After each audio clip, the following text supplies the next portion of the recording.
ea este o persoană foarte diversă, e un exemplu viu pentru diversitate, de la locurile în care a lucrat. A lucrat în Rusia, în Irlanda de Nord, acum e în România, până la... pozițiile pe care le-a ocupat. Exact, Uite, am aici marketing specialist, learning and development specialist, leadership development manager, country training and development manager, HR director și acum People and Culture Director la Coca-Cola HBC, România. Marina, Gainova! Coca-Cola HBC. We reach every store and corner across 29 countries and 3 continents. We delight more than 700 million consumers. We're one growth-minded team of over 70 nationalities. We create value for our partners. We focus on our customers in everything we do. We build experiences for our consumers. We serve our communities. We are the ones who get things done. We have a winning DNA. We've committed to excellence. We thrive on any challenges. Taking care of each other. We act upon the needs of our customers. We are proud of our 24/7 beverage portfolio. We open up opportunities for our people. We have an unparalleled network of salespeople. We possess a unmatched distribution team. We all either sell or help to sell. It's simple and as critical as that. We are thirsty, but humble. We take nothing for granted. We love how diverse we are. We breathe and live sustainable in everything we do. We care about the world around us. We act like owners.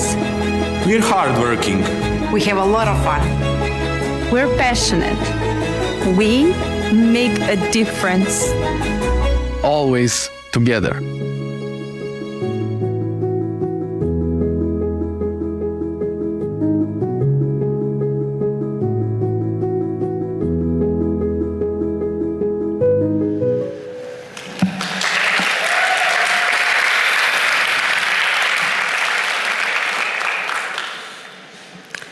Hi. Oh, that's loud. I'm Marina, and I'm a woman. I'm straight. I'm also a mother of a daughter with a learning disability. I lived in 4 countries and changed 4 cultures. I've also changed more than 5 homes. And I am unique. And actually everyone in this room is unique. We all look at the world through lenses which have been formed depending on where we were born, who raised us, what education we have got, what language we speak, what's our temperament, what's our learning preferences, and the list goes on. However, if we look into businesses, if we look to big organizations, what we see is that not necessarily companies have such a variety of people. Companies do tend to click to a type of a person. Now, why is this a problem? Partly this question has been answered already. It's the wrong thing, right? But also, I work for a company which is very numbers-driven. So the numbers tell us that if a company is very homogeneous, it can actually hinder its business results. Research do say that the companies who are more diverse and inclusive can actually outperform at the profit level more homogeneous companies from 20 to 50% higher. Impressive. So, it means that fostering diversity, equity, and inclusion is not only the right thing to do, but it is also a very profitable and, beneficial ways to do for the companies.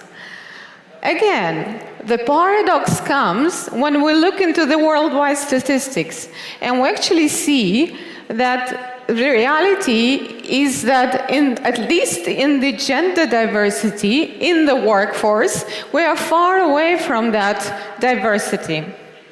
And if this progress on improving the gender balance in the workforce continues at the pace now, We will get there only in 100 years, in a century. So none of us are actually going to be here to celebrate. Why? Again, the answer to this question have been named many times today on all of these three stages. The reason is biases. Research after research says that biases are there, we live among them, they're very human, and I've seen and I've heard many examples. I've been through them myself. I do remember a point in my career some years ago when I walked into the boardroom to present a project that I was doing to a bunch of men, and I was actually mistaken for the lady who is making coffee. I also talked to a colleague of mine recently when actually preparing for this speech today, and she said to me a very recent example of hers. When she was laughed at by one of the sales managers when she came into her first market visit in a company in a skirt. He thought that was inappropriate. Again, am I perfect myself?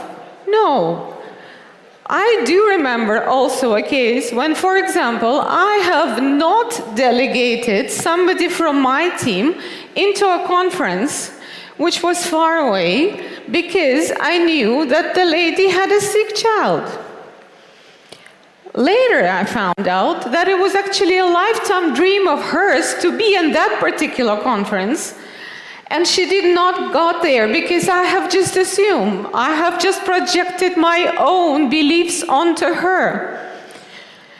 So biases don't come from bad people, they come from all of us. And we really need to work, and we really need to stop ourselves before we make any judgment.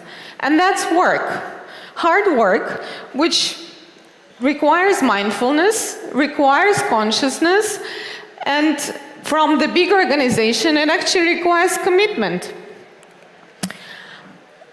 I work for the organization, and I'm proud to say that Coca-Cola Hellenic has made that commitment.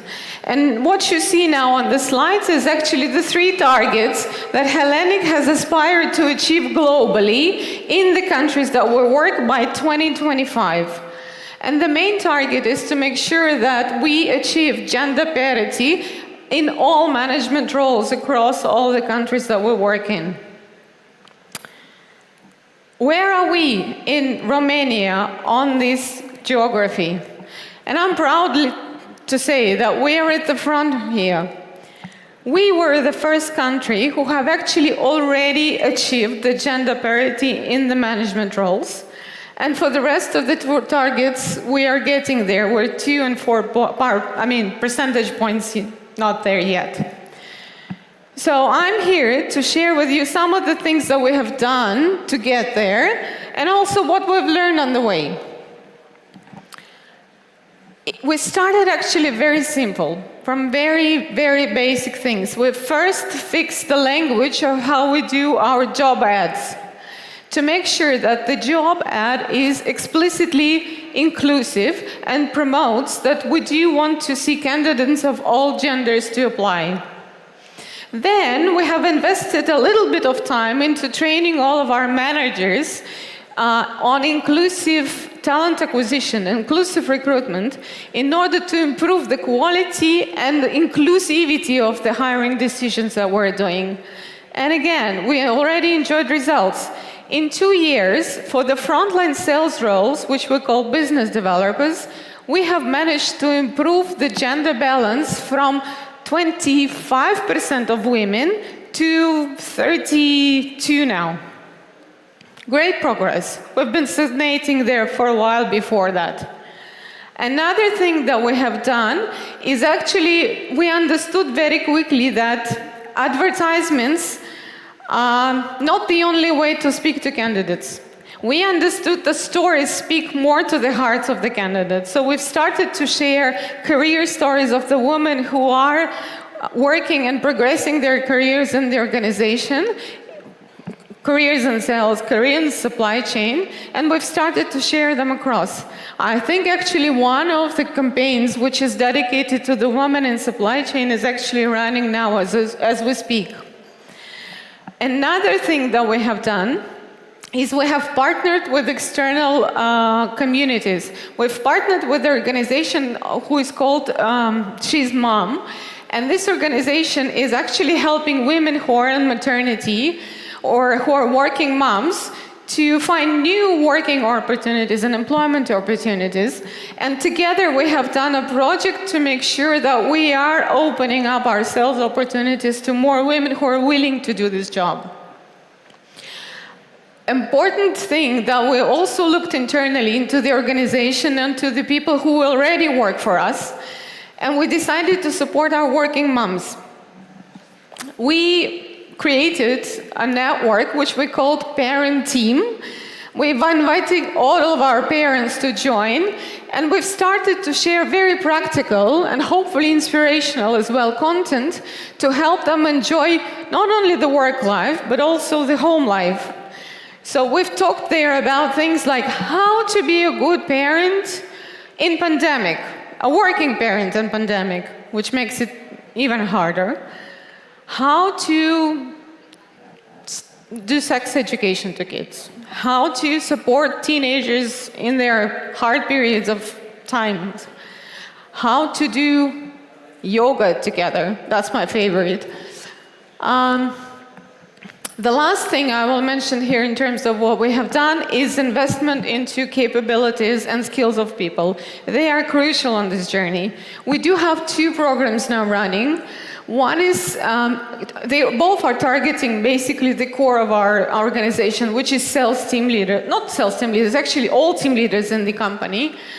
And one of them is talking more about why diversity is important, what benefit it brings, why gender diversity is important.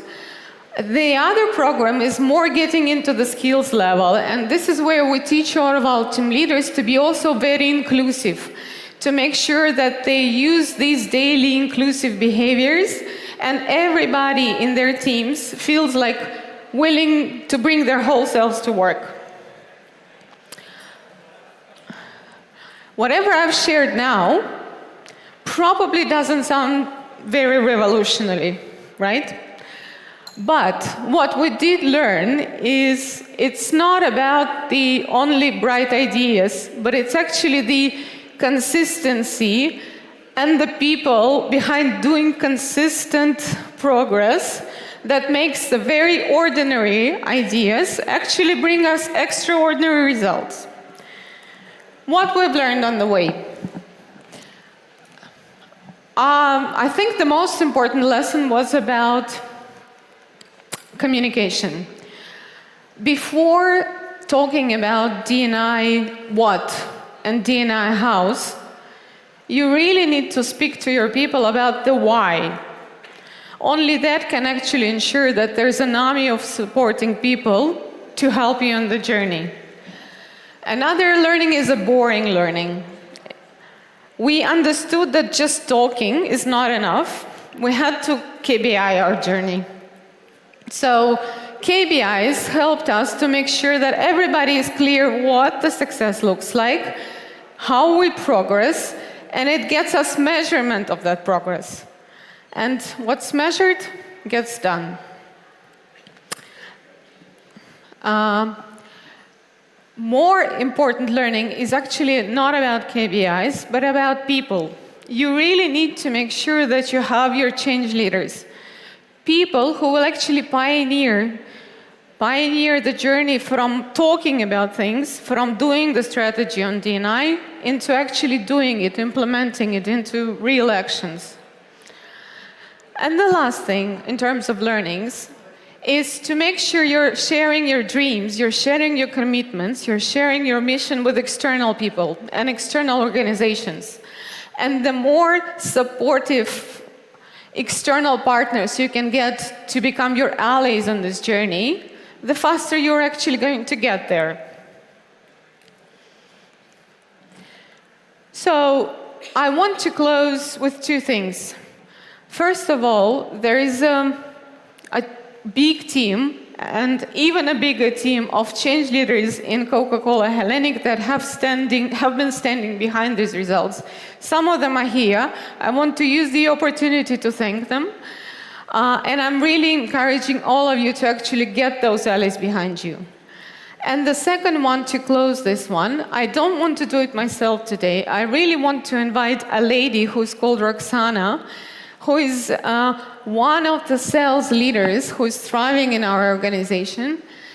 And maybe a few years ago, that was a job which was fully men's job. It's still majority men's job now, but we are slowly getting there. So please, can you look at the video?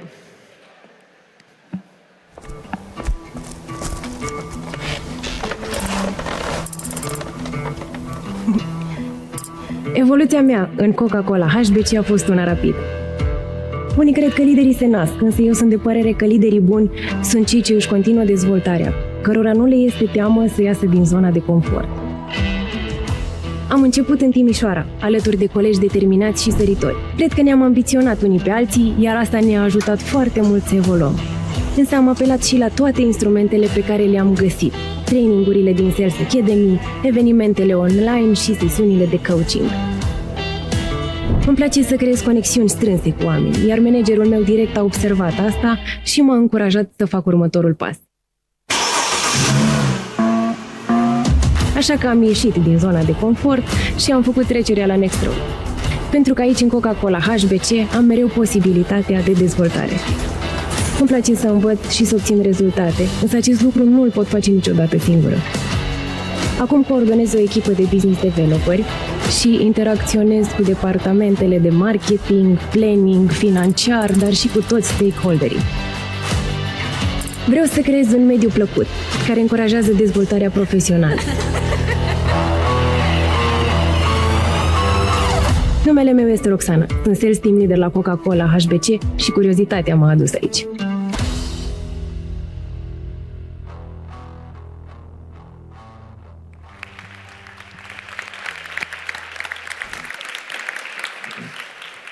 Thank you very much, Marina. Thank you.